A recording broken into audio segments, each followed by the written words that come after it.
প্রথম ভাগ, সপ্তম পরিচ্ছেদ। यो मामजमनादिञ्च वेत्ति लोकमहेश्वरम् असंमूढसमर्थ्येषु सर्वपापै प्रमुच्यते। উপায় বিশ্বাস। একজন ভক্ত জিজ্ঞাসা করিলেন, মহাশয়, এরূপ সংসারী জীবের কি কোনো উপায় নাই? শ্রীরামকৃষ্ণ: অবশ্য উপায় আছে। মাঝে মাঝে সাধুসঙ্গ আর মাঝে মাঝে নির্জনে থেকে ঈশ্বর চিন্তা করতে হয়, আর বিচার করতে হয়। তাঁর কাছে প্রার্থনা করতে হয়, আমাকে ভক্তি বিশ্বাস দাও। বিশ্বাস হয়ে গেলেই হলো। বিশ্বাসের চেয়ে আর জিনিস নাই। কেদারের প্রতি বিশ্বাসের কত জোর তা তো শুনেছ। পুরাণে আছে রামচন্দ্র, যিনি সাক্ষাৎ পূর্ণ ব্রহ্ম নারায়ণ। তাঁর লঙ্কায় যেতে সেতু বাঁধতে হলো, কিন্তু হনুমান রাম নামে বিশ্বাস করে লাফ দিয়ে সমুদ্রের পাড়ে গিয়ে পড়ল। তার আর সেতুর দরকার হয় নাই। সকলের হাস্য। বিভীষণ একটি পাতায় রাম নাম লিখে ওই পাতাটি একটি লোকের কাপড়ের খোঁটে বেঁধে দিয়েছিল। সেই লোকটি সমুদ্রের পাড়ে যাবে।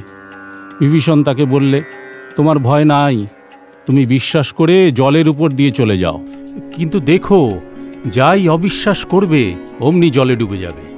লোকটি বেশ সমুদ্রের উপর দিয়ে চলে যাচ্ছিল। এমন সময় তার ভারী ইচ্ছা হলো যে কাপড়ের খোঁটে কি বাঁধা আছে একবার দেখে। খুলে দেখে যে কেবল রাম নাম লেখা রয়েছে। তখন সে ভাবলে, এ কি, শুধু রাম নাম একটি লেখা রয়েছে, যাই অবিশ্বাস অমনি ডুবে গেল। যার ঈশ্বরে বিশ্বাস আছে সে যদি মহাপাতক করে, গো ব্রাহ্মণ স্ত্রী হত্যা করে, তবুও ভগবানে এই বিশ্বাসের বলে ভারী ভারী পাপ থেকে উদ্ধার হতে পারে। সে যদি বলে আর আমি এমন কাজ করব না, তার কিছুতেই ভয় হয় না। এই বলিয়া ঠাকুর গান ধরিলেন, আমি দুর্গা দুর্গা বলে মা যদি মরি, আখেরে এ দিনে না তারও কেমনে জানা যাবে গো শঙ্করী। নাসি গো ব্রাহ্মণ হত্যা করি ভ্রূণ, সুরাপান আদি বিনাশী নারী, এসব পাতক না ভাবি তিলেক ব্রহ্মপদ নিতে পারি। শ্রীরামকৃষ্ণ: এই ছেলেটিকে দেখেছ? এখানে একরকম দুরন্ত ছেলে। বাবার কাছে যখন বসে যেমন জুজুটি, আবার চাঁদনিতে যখন খেলে তখন আরেক মূর্তি। এরা নিত্য সিদ্ধের থাক। এরা সংসারে কখনো বদ্ধ হয় না। একটু বয়স হলেই চৈতন্য হয় আর ভগবানের দিকে চলে যায়। এরা সংসারে আসে জীব শিক্ষার জন্য। এদের সংসারের বস্তু কিচ্ছু ভালো লাগে না। এরা কামিনী কাঞ্চনে কখনো আসক্ত হয় না। বেদে আছে হোমা পাখির কথা।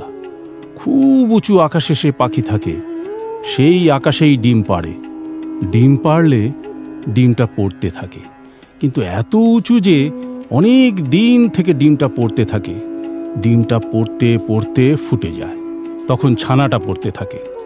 পড়তে পড়তে তার চোখ ফোটে ও ডানা বেরোয়। চোখ ফুটলেই দেখতে পায় যে সে পড়ে যাচ্ছে, আর মাটিতে লাগলে একেবারে চুরমার হয়ে যাবে।